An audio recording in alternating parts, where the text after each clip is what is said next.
What's up, YouTube? I hope all is well with you because things are super fantastic with me. Today I would like to talk about the time that I completed a 10-day water fast and ended up in the ICU. I have no idea why I'm smiling about this. This is not something to smile about. This was stupid. Sorry, this is dumb. Okay. I think the reason why I'm smiling and laughing is because I survived and I'm alive. Because if I was dead, I would not have the ability to smile about it at all because it wouldn't be funny because I would be dead. Regardless, let me go ahead and jump into the story. But before I do, please go ahead and click subscribe if you would like to see more videos from me, myself. Okay, let me just go ahead and jump into the story because I already know you're not going to do this. Anyway, so this dates back to the end of summer of 2019, this year. So, at the end of summer of 2019, I'm in the education field, and usually educators in the summer, like they have, vacation time off. And so I had my little cute time off, and let me tell you, it was a summer of debauchery, as in I was doing all the terrible things. I was eating all the horrible foods. I was just laying around watching Netflix and Hulu Plus, and of course the YouTubes. Wasn't doing much. I was drinking a lot. Okay, I don't feel like I was actually drinking a lot. But then again, I don't have a proper gauge of what's appropriate because I live in New Orleans. Yeah, so I'm going to say that I was drinking a lot. And also I had not worked out that whole entire summer. No workouts whatsoever. I was doing terrible.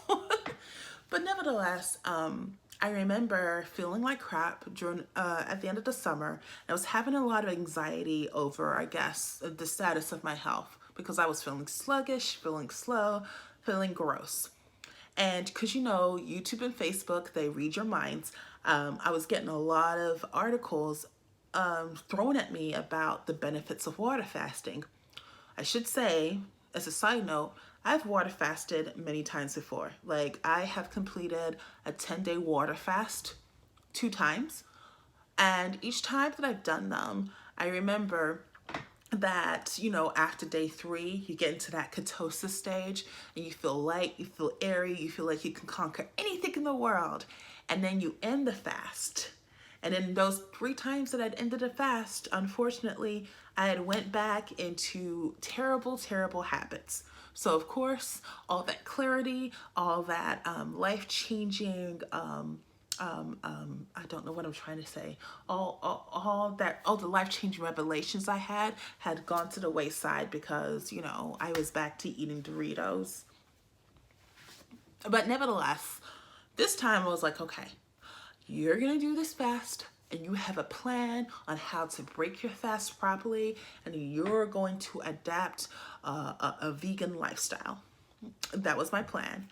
And I remember this time I knew it was going to be different because this time I had made myself a grocery list on Amazon Prime, and I was going to click buy now as soon as my fast was over.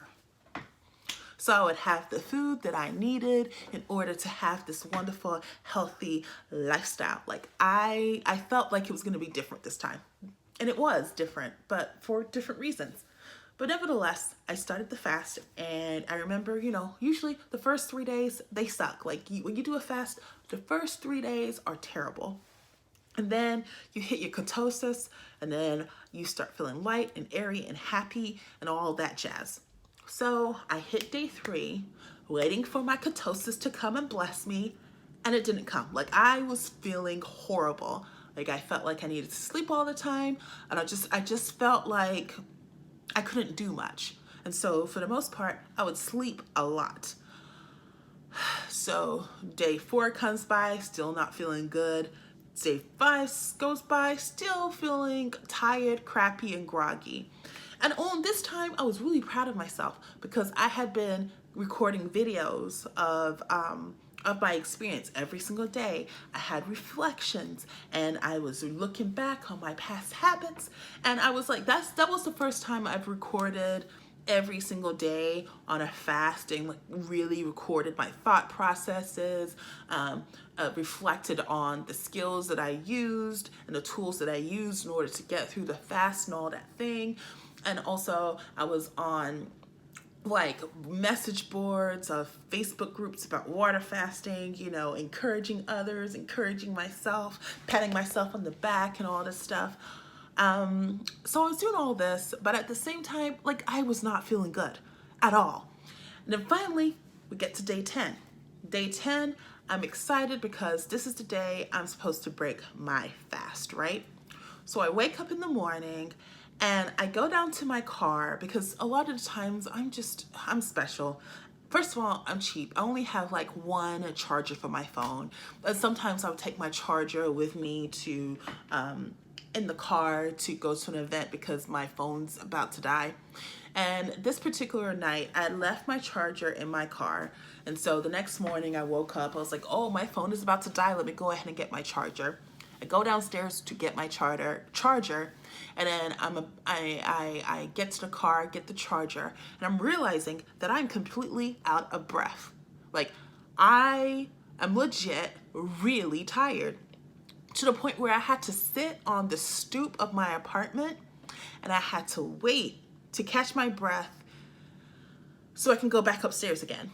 And I waited on that stoop for a good 10 minutes to recover. And I was like, ooh, I guess I need food in my life. Like, that was my whole solution. And so I was like, ooh. And the thing is, I had no food in my apartment because like I was determined to finish this fast. And so I had no food in my apartment. So I had to go buy food. And I had not clicked buy on that Amazon Prime. So I had no food. So I realized that I had to go to the grocery store to get the food and replenish myself. But the dilemma that I was having is that I did not have a bra on. Just like now, I don't have a bra on. But I didn't have a bra on, and I was like, well, I have to go upstairs to get a bra on so that I can go back downstairs to go to the grocery store. So I had finished like resting on the stoop, and I mustered up as much energy as I could to get up the stairs. And I gotta tell you, it took everything in me to get up the stairs, to the point where I was like, I'm up the stairs of my apartment. To reward myself, I'm gonna take a nap, and then I'm gonna go to the grocery store and get food. So I took a nap, I took a shower, put a bra on, and that took everything in me. I was like, why is this so hard? Like, it just took forever. So nevertheless, I went to the store, and I remember at the store, like, I could not walk by myself. I needed the grocery cart to lean on in order to navigate around the store. So, but I made it, I did it. And I remember being in the car, just like sitting there for the longest time, just recovering from that grocery store visit. And so I figured it's fine because once I eat food, I'm gonna feel so much better and life is gonna be fine. I ate food and life was still not fine. I remember sitting in bed wondering like, what's going on? Why am I so tired? This makes absolutely no sense. And at the same time, I am so frustrated with myself because that night, sidebar, I am a stand-up comedian sometimes on the side when I feel like it. And that night I happened to have 2 gigs, not just one, but 2 gigs that I had to perform at. And at that point, I had 2 choices. Either I could cancel the gigs and not get that $12.50 I would have gotten from tips, or I could have done the gigs. And I decided that I was gonna suck it up and I was gonna do these gigs. So I drove to the first gig, and I was so tired that when I was at the gig, I decided, I was like, I can't stand for my set. And I remember on the stage of this particular venue, they had a chair. So I literally pulled out that chair and I did my set sitting down. I had a 20-minute set to do. And I did it sitting down. And I remember, like, I had a really good set. Like, I killed that night. People really loved me. They ate it up. But nevertheless, after that gig was over, I drive over to my next gig. And I remember when it was me transferring myself from the gig to the car was a whole adventure in itself. I had to lean on the wall and I would have to rest like every 30 seconds before I can get to the car. And I remember I felt fine when I was sitting still. It's just when anytime I tried to move, it was a nightmare. And so nevertheless, I get to the second gig and I remember like one of my friends, he sees me and he's just like, oh no, you don't look good at all. And I was just leaning and I was just like, I'm waiting for my turn to go up. And I was like, for the love of God, I need this to be over. And I remember my friend, he just kept handing me water after water. And I was like, sir, I've had enough water, trust me. Because, I was in a water fast for 10 days. Nevertheless, I just assumed the reason why I was so tired is because I had been on this water fast and it just reacted to my body in a wrong way this time. And I just needed some time to recover and recoup, maybe some sleep. Well, nevertheless, after that particular gig was over, and this one was not good at all. It was a pretty terrible set. I remember I made it to my car. I drive home and I'm sitting in my car and it's like 11 o'clock at night. And I'm thinking to myself, I have to go up those stairs again. And I just don't wanna go up these stairs. So I'm in my car and I realize, okay, well, maybe I need some aspirin. I don't know why I felt like I needed aspirin, but that was my solution to the problem. And I didn't have any aspirin in my house. So there's a group text in which I have with a whole bunch, I have a whole bunch of friends that I do comedy with, and we have a group text. And so I put in a group, I said, hey, can someone get me some aspirin, please? I really need it. I'll go to urgent care in the morning. I put I'll go to urgent care in the morning so people will be like, oh my God, are you gonna take care of yourself? And I'd be like, yes, leave me alone. Spoiler alert, I had absolutely no intention of going to urgent care. But nevertheless, that's what I told everyone. And so one of my friends, Camille, she said, okay, I'm gonna go ahead. I'm gonna get you some aspirin because I live close by your house. Hold on. So she went, I remember thinking, okay, maybe by the time she gets here, I would have been able to make it upstairs to my apartment. And I was like trying to hype myself up, to go in. And it was not working. And so finally, I just walked to my house and I sat on my stoop again and I laid back and I waited for Camille to come with the aspirin. So Camille comes and she's just like, Ketchy, why are you outside laying out at 11 o'clock at night? That's stupid. And I was like, I can't go up the stairs. That's all I had for her. And so she handed me the aspirin. I took the aspirin and then she's like, Ketchy, I feel like you need to go to the ER. And I was like, Camille, mind your business.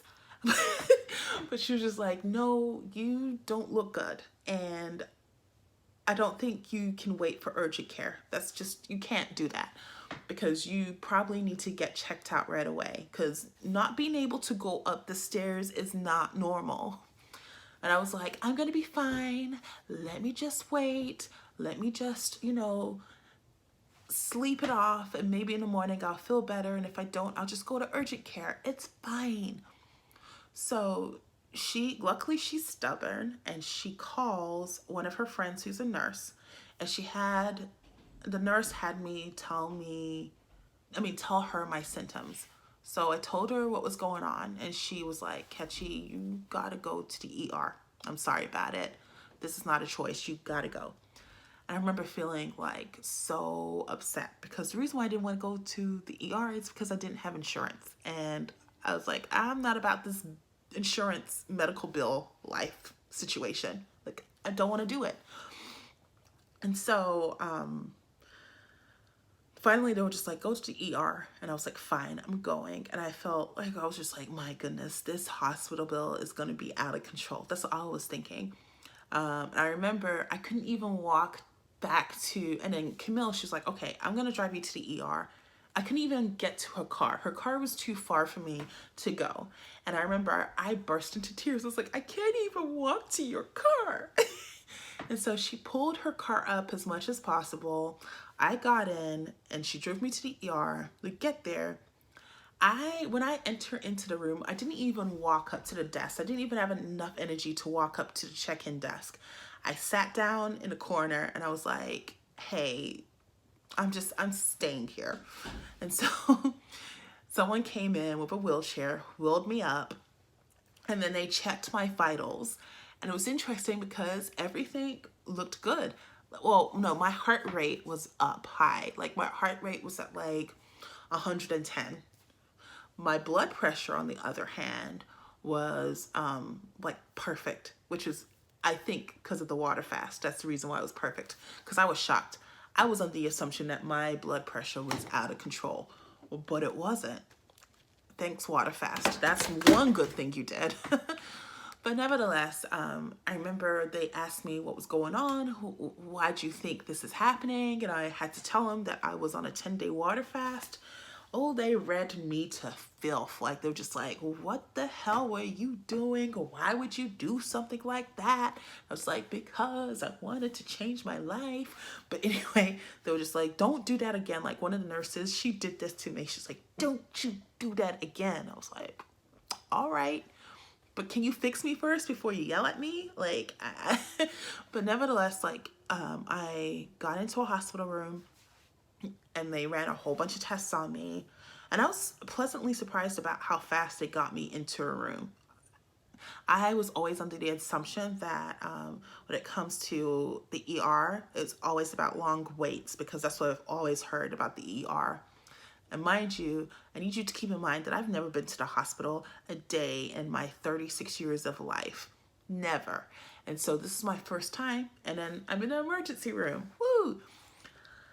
But so they did blood tests on me, and then the doctor says, like, your blood test shows that you have a DVT, which is a deep vein thrombosis, which is basically a blood clot.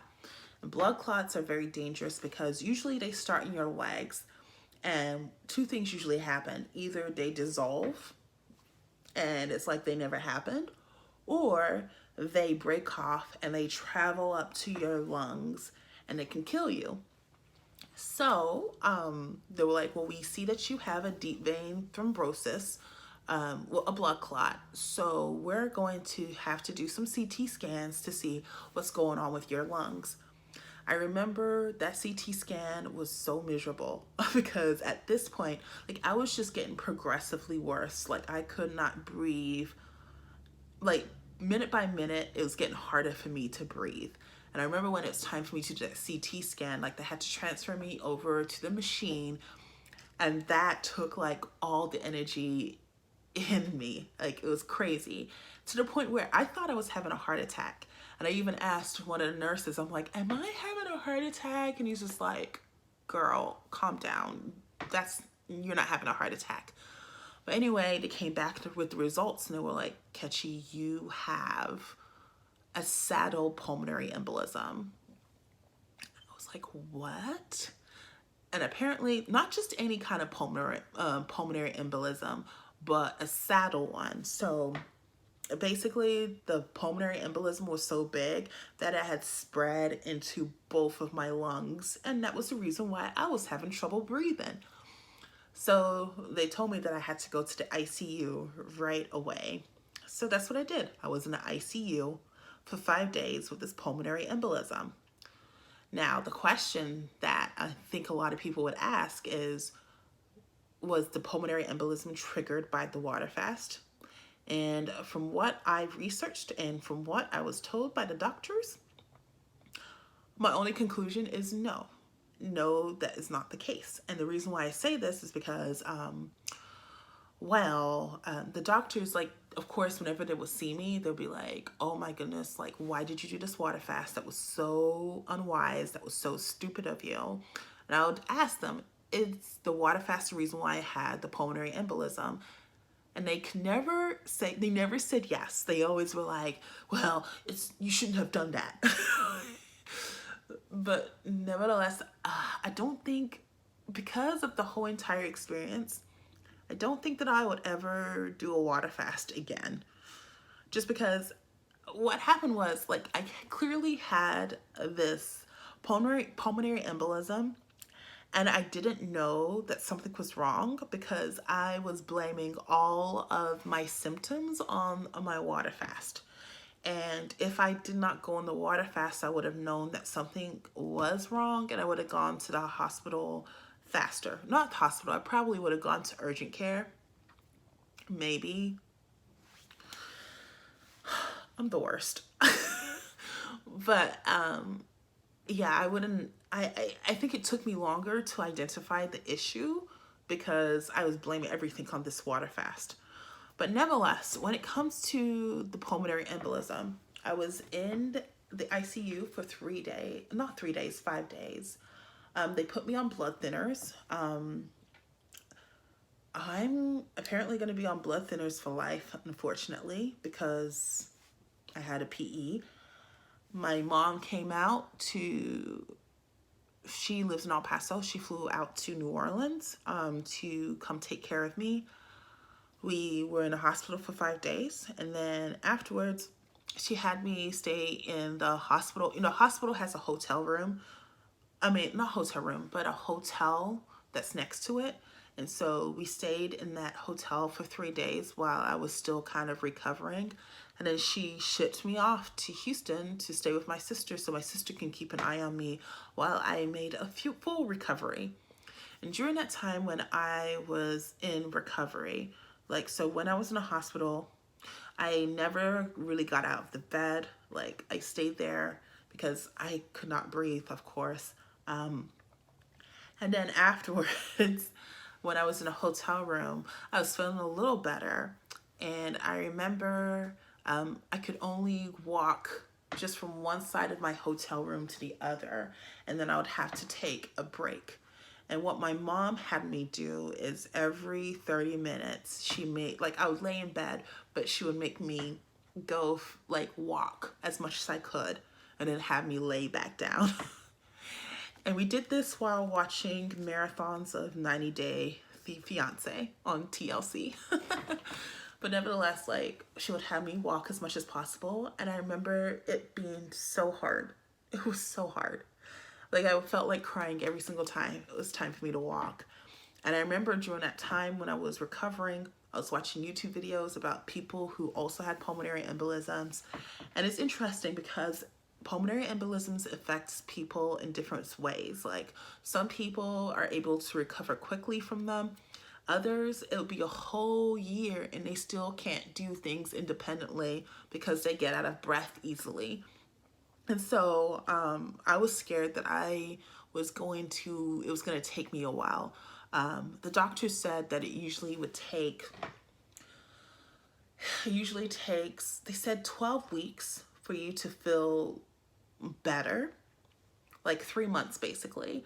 And it could be from 3 months to a year for you to actually feel like yourself again.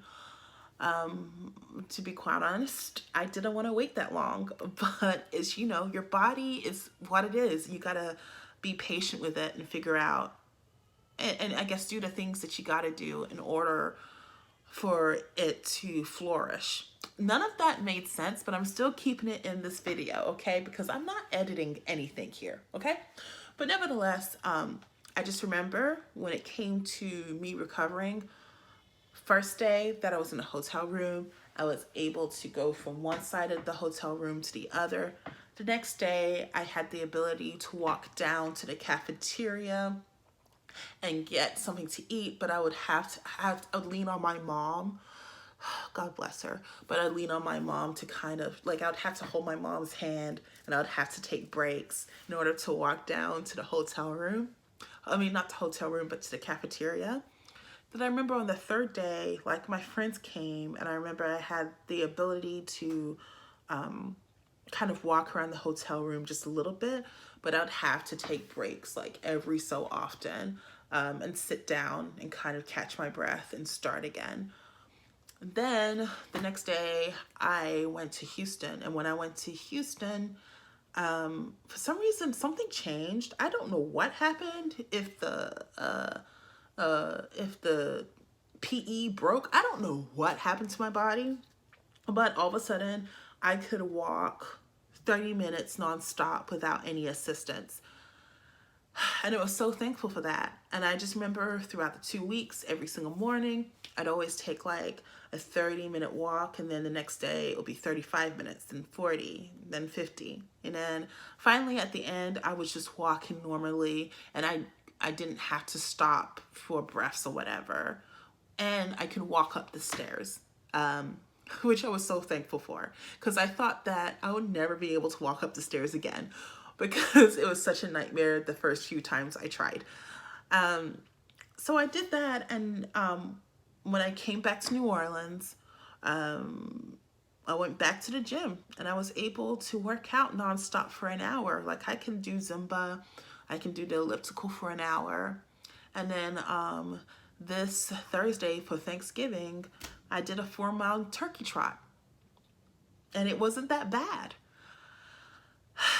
So I gotta let you know that I had my pulmonary embolism on August the 23rd. And at this point, I can finish 4-mile races, and I am completely thankful for that. Because like I said before, everybody's journey is different, and this is mine. The one thing that I will say when it comes to the pulmonary embolism, I'm on blood thinners for life, which is a complete bummer. Also, like I have a lot of anxiety around the pulmonary embolisms coming back, because they say that that happens if you have them only once, you're gonna get them again, and especially with a saddle pulmonary embolism, that you're more likely to have another one that will like kill you. But my thing is, I'm not going to dwell on that. What I've decided to dwell on, and the reason why I decided to make this video, is that I wanted to talk about my body in a sense. So for the longest time throughout my whole entire life, especially since I've been in the United States, I've hated my body. And I've hated it because I felt like everyone expects me to hate it, because I'm significantly bigger than a lot of people. And the reason why I'm bigger than a lot of people is because of a lot of the bad choices I've made in life when it's come to my eating habits and my activity. I decided that I'm not going to hate my body anymore, because this body had the ability to have this huge saddle pulmonary embolism. Instead of it just giving up and dying, it snaps right back. And I'm in a position where I was before I had that pulmonary embolism. So if my body is so strong that it's able to do that, I need to appreciate and love that, because not everyone is as fortunate. So I guess with that being said, I've decided that when it comes to my approach in life, it's going to be a lot different.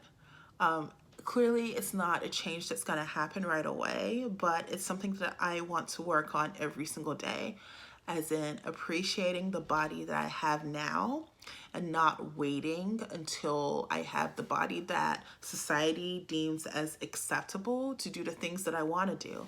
Because there's so much that I want to get done, but I wait on those things because I'm like, I have to lose like 150 pounds before I can do this certain project or pursue certain things.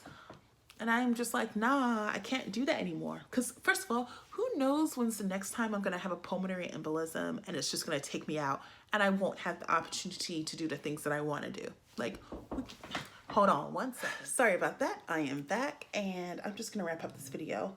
I was mid-thought. I just basically want to celebrate my body, enjoy my body, the way it is and just treat it the best it possibly can be treated. And I'm not going to worry about what other people think about it. I'm not doing it anymore. I'm not in the mood and it's too much energy and I'm wasting too much life because of it.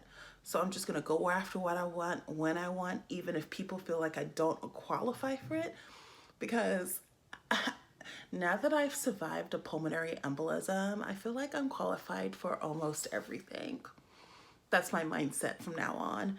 And I'm going to start walking like I deserve things, because for the longest time, I've just been kind of shrinking like a flower and feeling like I don't deserve to even pursue things because of the way I look and the choices I've made in my past. I've carried that guilt for such a long time since I've been a teenager. And that's ridiculous. It needs to stop. So I'm going to stop it. When it comes to this YouTube channel, I decided that I am going to activate it again and I'm going to make videos again. I always say that I'm going to make it on a regular basis and I'm going to try. But I'm not also going to pressure myself and kill myself trying to make videos every day or whatever. I'm just going to try and do something new with this channel. Yeah, that's for another video. So how about I just end this one?